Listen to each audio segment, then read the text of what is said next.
Jerick Maramag mga idol versus Gary Palesiano. Tira ni Jerick. Ayan, tingnan natin ha. Tira dus. Defense. Ayan. Ayan ha, signature defense yan mga idol, signature defense. Ayan, foul si Gary. Dahil sa signature defense na yan, maubos ang bulan ni Jerick Maramag. Tingnan natin.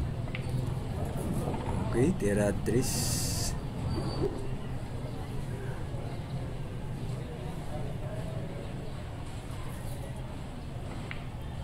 Ayan.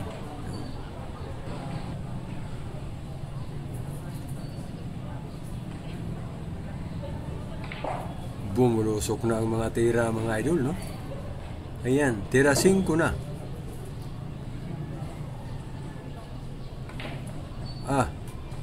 Ang bilis. Ang bilis ng pangyayari, no? Ilang bulan na lang ang naiwan, paubos na. 2 bulan na lang mga idol. Dahil sa depensa. Dahil sa pleasing mga idol, malaking tulong talaga ang depensa mga idol, no?